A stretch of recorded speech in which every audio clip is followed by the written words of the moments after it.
This was the week the filter came off, if Dubai is the ideal Instagram metropolis. The skies over the United Arab Emirates darkened and flooding storms erased Dubai's picture-perfect appearance over the course of an unprecedented 48 hours.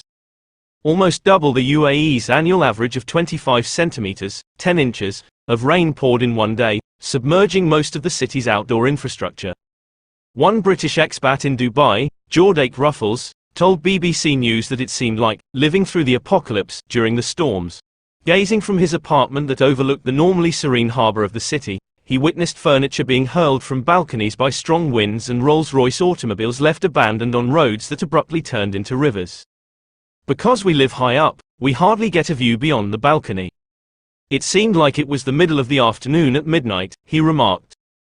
4 massive storms, each fueled by strong jet streams and rising to a height of 15 kilometers, 9 miles, into the atmosphere, slammed into the United Arab Emirates one after the other, according to BBC weather experts.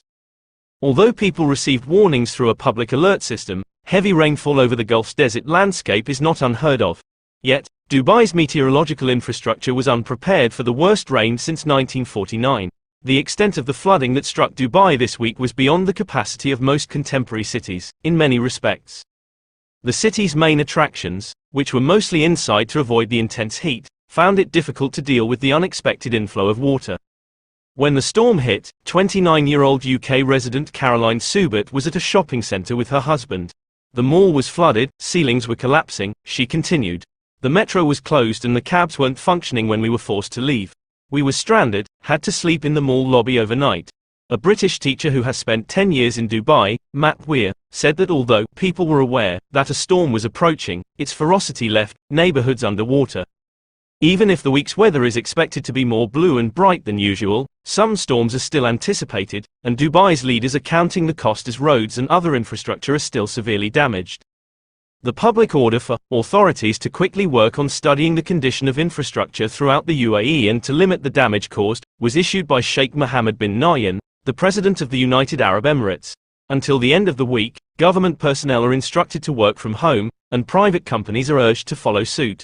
All around the nation, schools have been closed. According to local media, the elderly guy who lost his life when his car was washed away in Ras Al Khaimah is the only official death toll in the United Arab Emirates as of yet.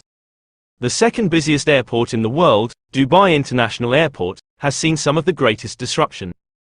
In 2024, approximately 90 million passengers, more than Germany's population, are scheduled to pass through the airport. Witnesses claim that following the rains, the crucial hub for connecting planes to other destinations and travel to the Gulf has collapsed into chaos. Due to a flooded taxiway, planes were unable to take off and passengers were forced to remain inside the terminal building. Emirates, the nation's state-owned airline, was compelled to cease taking any new check-ins. Check-in has subsequently been reopened, but many passengers are still waiting to get on flights, according to the statement. Among the travelers who are stuck in limbo is Joe Riley. When the storm hit, the 41-year-old and her children Holly, 13, and Ruby, 9, were traveling from Vietnam to the UK via Dubai. They eventually touched down at another airport in Dubai after spending 2.5 hours circling the Gulf in search of a chance to land, and in the middle of the night they were informed to board a bus to return to their initial destination. They were practically crushed in a stampede as hundreds of desperate people were fighting for a seat on the coach, she told BBC News of her daughters. It didn't get any better once they arrived at Dubai International Airport. Joe stated, "We asked if we may have food and drink. Nothing. This place is empty. People are in a very, very horrible place. We've been informed that Sunday night is the earliest time we can return home, and it seems fortunate for us to have that choice. I asked, oh, so we're just to carry on sleeping on the floor? Because Emirates was claiming there were no hotel rooms.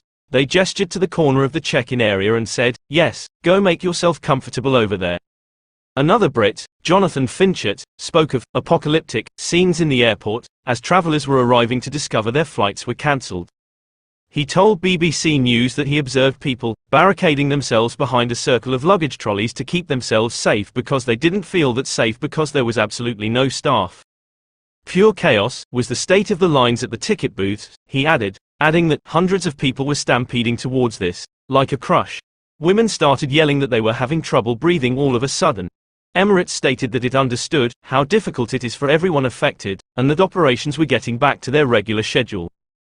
Dubai International Airport issued the following statement. As much as possible, we've been providing necessary assistance and amenities to affected guests, but due to road blockages, it's taken longer than we would have liked. Jordache Ruffles stated that following prompt action by the authorities, everything had practically returned to normal in the city. There's a sense of unity and togetherness in times like this, he stated. The storm struck a Dubai that would have seemed unrecognizable to the 100,000 people who lived there before to the oil boom in the 1970s, a city now home to 3.5 million people. A total of 14 million tourists visit the area each year, including influencers and celebrities who are looking for opulent hotels and spectacular settings. UK reality TV stars Joey Essex and James Argent were among those affected by the disturbance. Its contemporary image coexists with strict governmental and regulatory regulation of media content, which allows for the pre-distribution censorship of even international publications. A number of Dubai residents with whom the BBC has recently talked have requested to remain nameless due to concerns about potential consequences. Scholar Matthew Hedges is the author of a book about the United Arab Emirates. He was wrongfully convicted of spying and imprisoned there in 2018, when he was subjected to torture. He told BBC News that he has spoken to people in the UAE who are upset about the lack of preparation for these floods and who are aware that severe weather is a persistent problem in the nation. They have absolutely no way to legitimately or safely voice their concerns, Mr. Hedges went on. They will face consequences and repression if they do. He also expressed support for the nation's impoverished migrant laborers, who comprise the bulk of the populace and are probably going to be more severely impacted by these weather-related incidents. Emirates won't suffer, he said. They have occupations that allow them to work from home and drive 4x4 vehicles. The laborers who are employed abroad will be the ones who suffer.